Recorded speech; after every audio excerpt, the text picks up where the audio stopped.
আশা, আশার যেমন একটা ভালো দিক আছে, ঠিক তেমনই একটা খারাপ দিকও আছে।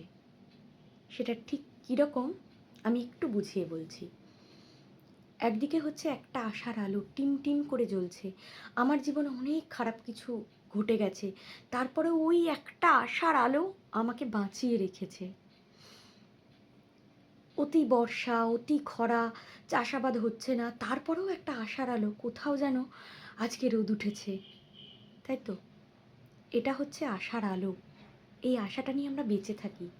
এত খারাপ কিছুর মধ্যেও, এত আর্থিক কষ্ট, এত অনটন, এত লোকের অত্যাচার, এত লোকের কথা, তার মধ্যেও আমার একটা ভালো কিছু হলো।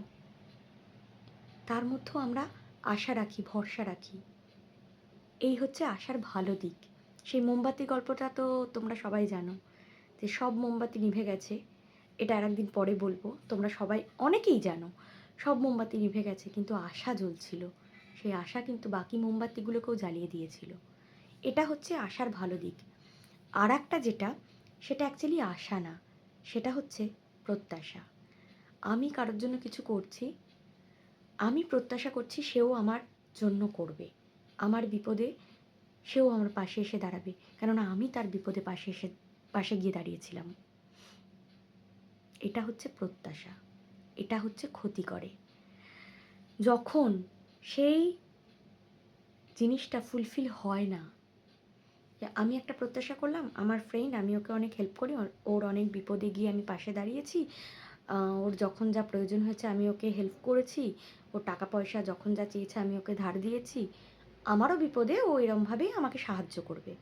বাট যখন করে না, তখন সে বন্ধুত্বটা নষ্ট হয়ে যায়। শুধু বন্ধুর ক্ষেত্রে কেন, সেটা পরিবারের ক্ষেত্রেও। আমি আমার ছেলেমেয়ের জন্য এত স্যাক্রিফাইস করছি একটা প্রত্যাশা নিয়ে, যে আমাকে বয়সকালেও দেখবে। আমি আমার সন্তানের জন্য আমি চাকরি ছেড়ে দিয়েছি, কি না আমার সন্তানকে দেখাশোনা করতে হবে, স্যাক্রিফাইস করেছি প্রত্যাশা নিয়ে। কিন্তু যখন সেই প্রত্যাশাটা ফুলফিল হবে না, সব থেকে বেশি দুঃখ, সব থেকে বেশি কষ্ট সেই মানুষটাই পাবে। তাই কারোর জন্য কিছু করবার আগে প্রত্যাশা ছাড়তে হবে। আমার দায়িত্ব, আমার কর্তব্য আমার সন্তানকে মানুষ করা, আমার সন্তানের ভালোর জন্য আমি চাকরি স্যাক্রিফাইস করেছি, ঠিক আছে? কোনো প্রত্যাশা নিয়ে না যে আমাকে বয়স হলেও দেখবে, নাও দেখতে পারে। প্রত্যাশা না, কোনো এক্সপেকটেশন রাখলে হবে না জীবন থেকে। আমার স্বামীর জন্য আমি এত কিছু করি, আমার সংসারের জন্য আমি এত কিছু করি, আমিও এক্সপেক্ট করছি আমার সংসার আমাকে ফিরিয়ে দেবে দ্বিগুণ। দেয় অনেক সময়, দেয় না যে সেটা ভুল, বাট সেই প্রত্যাশাটা করলে হবে না। আমি আমার স্বামীর জন্য করছি বলে আমার স্বামীও যে আমার জন্য করবে, যখনই করবে না সব থেকে বেশি মন খারাপ আপনার হবে, সব থেকে বেশি কষ্ট আপনি পাবেন, সব থেকে বেশি দুঃখ আপনি পাবেন। আপনি একটা বন্ধুকে টাকা ধার দিলেন, কিন্তু আপনার বিপদে যখন আপনি তার কাছ থেকে টাকা ধার চাইতে গেলেন, তখন সে কিন্তু মুখ ফিরিয়ে নিল, বন্ধুত্বটা নষ্ট হয়ে গেল।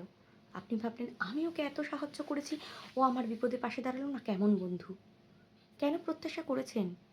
এটা হচ্ছে আশার খারাপ দিক। এটাও এক ধরনের আশা।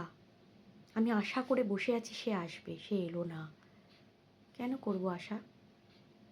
তার টাইম হলে আসবে, তার যদি ইচ্ছে হয়, সে যদি আপনাকে ভালোবাসে, তার যদি প্রায়োরিটি লিস্টে আপনি থাকেন, সে শত ব্যস্ততার মধ্যেও আসবে। তবুও আমরা আশা করে থাকি, তাই তো? আশা করে বসে থাকি যে আমি ওর জন্য করেছি, ও আমার জন্য করবে। আমরা কিন্তু এইভাবেই কিন্তু গিভ অ্যান্ড টেক পলিসিতে চলি। এটা ছাড়তে হবে। আমি জানি এটা ছাড়া খুব প্রবলেমের, এটা ছাড়া একদমই মানে খুবই অসুবিধার। কারণ আমাদের কোথাও না কোথাও সে আশাটা জেগেই যায়, কোথাও না কোথাও সেই প্রত্যাশাটা জেগেই যায়, যার জন্য করছি নিঃস্বার্থভাবে আমরা করতে পারি না। নিঃস্বার্থতা আমাদের মধ্যে নেই, মানুষ এরকমই। বাট শিখতে হবে, চেষ্টা করতে হবে। আমি কারোর জন্য করলাম মানে সেও যে আমার জন্য করবে এটা নয়। আমি কারোর জন্য করলাম, কোনো বন্ধুর জন্য করলাম, তাকে ধার দিলাম, তার বিপদে গিয়ে ঝাঁপিয়ে পড়লাম, কিন্তু আমার বিপদে সে আসতে পারলো না, তার পরিস্থিতি সেটা, তাই আমার বন্ধুত্বটাই নষ্ট হয়ে গেল। যে বাবা ও এত স্বার্থপর, আমাদের মনে তো তখন আমাদের সাইকোলজিতে, ব্রেনে তো এটাই চলতে থাকে না, ও এত স্বার্থপর, ওর জন্য আমি এত করি, ওর জন্য আমি এত ভাবি, কিন্তু আমার জন্য এতটুকু ভাবলো না। এই প্রত্যাশাটা ছাড়তে হবে। এটা হচ্ছে আশার খারাপ দিক। আর ওই যে মোমবাতি, 4টে মোমবাতি জ্বলছিল, ওটা হচ্ছে আশার ভালো দিক। আশা একমাত্র টিমটিম করে জ্বলছিল, সে সব মোমবাতিগুলোকে জ্বালিয়ে দিল। ওটা হচ্ছে ভালো দিক, যে জীবনে এত কিছু খারাপ হওয়ার পরেও আমরা ভরসা রেখেছি, আশা রেখেছি ভগবানের ওপর যে ভালো কিছু হবে, হয়তো একটা ভালো কিছু হলো এত খারাপের মধ্যেও। খারাপ জিনিস কি জানেন তো, জীবনে লেসন দেয়, শিক্ষা দেয়। খারাপ, দুঃখ, কষ্ট জীবনকে শেখায়। শুধু পুঁথিগত বিদ্যাই সব না, আমরা বইয়ের পাতায় সব কিছু পাই না, আমরা পরীক্ষায় এক্সাম দিয়ে বই পড়লাম এত মোটা মোটা, আমরা সব কিছু পাই না। জীবন থেকে যে শিক্ষাটা পাওয়া যায় সেটা হচ্ছে বড় শিক্ষা। আর জীবন তোমাকে যখনই আঘাত দেবে, যখনই নিরাশ করবে, তখনই তুমি শিখবে। যখন তুমি ঠকবে, ঠকতে ঠকতে তবেই তুমি শিখবে। ভগবান তোমাকে ওটা শেখার সময় দিয়েছে। একটা বয়সের পর না ভগবান শেখার সুযোগ দেয়। আর তুমি দুঃখগুলো না পেলে, তুমি এই কষ্টগুলো না পেলে তুমি শিখতে পারবে না। দেখবে বড় লোকের ছেলেরা অনেক সময় বিগড়ে যায়, বাবা মারও হাতে কিছু থাকে না, কিন্তু একটা গরিব মানুষের ছেলেও কিন্তু একটা বড় জায়গায় পৌঁছায়। পরিশ্রম করতে হবে, কর্ম করতে হবে। ভাগ্য তো অবশ্যই আছে, প্রারব্ধ তো আমরা বয়ে বেড়াই, প্রত্যেকটা জন্মের কর্মফল সেই হিসেবেই তার ভালো হয়। খাটতে হবে, তাই বলে খাটনি থামিয়ে দিলে তো হবে না, তাই না? তাই আশার একটা ভালো দিক, একটা খারাপ দিক, একটা প্রত্যাশা, একটা হচ্ছে আশা। এটা আমি চেষ্টা করলাম তোমাদেরকে বোঝানোর। জানি না কতটা বোঝাতে পেরেছি।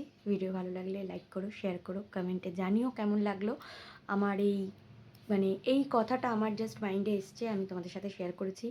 কেমন লাগলো জানিও। আমরা সবসময়তেই প্রত্যাশা করে ফেলি, আমি জানি ওটা খুব প্রবলেমেটিক, যে এটা ছাড়া যায় না, যার জন্য করি। আমরাও ভেবে ফেলি যে গিভ অ্যান্ড টেক পলিসি, নিঃস্বার্থভাবেই করতে হবে।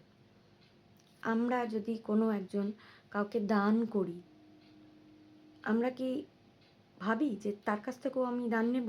ভাবি না তো, নিঃস্বার্থভাবেই তো করি। ঠিক সেরকম, যেটা করব, কারোর জন্য কিছু করলে তার কাছ থেকে প্রত্যাশা করলে হবে না, নিঃস্বার্থভাবেই করতে হবে। যদি এটা মেনে চলতে পারো, যদি এটা করতে পারো, দেখবে তুমি দুঃখ কষ্ট কম পাচ্ছ। তোমার জীবন থেকে দুঃখ কষ্ট সব চলে গেছে, কারণ তোমার কারো কাছ থেকে কোনো এক্সপেকটেশনই নেই। তুমি জাস্ট করেছো, তোমার ইচ্ছা হচ্ছে তুমি করেছো, তোমার ভালো লেগেছে তুমি করেছো, সেই কর্মফলটা তুমিই ভোগ করবে। যাই হোক, আজকের মতো আসি। রাধে রাধে, ভালো থেকো সকলে। ভিডিও ভালো লাগলে লাইক করো, কমেন্টে জানিও, আর শেয়ার করে দেখার সুযোগ করে দিও কাছের বন্ধুদের, কাছের মানুষদের, আত্মীয়দের। যদি ভালো লাগে তাহলেই শেয়ার করো। আমি তো আর ফোর্স তো করছি না, বলতেও পারি না। আমার শুধু অনুরোধ থাকতে পারে যে কাছের বন্ধুদের, কাছের মানুষদের তোমরা শেয়ার করতে পারো যদি তোমাদের ভালো লাগে আমার ভিডিও। রাধে রাধে।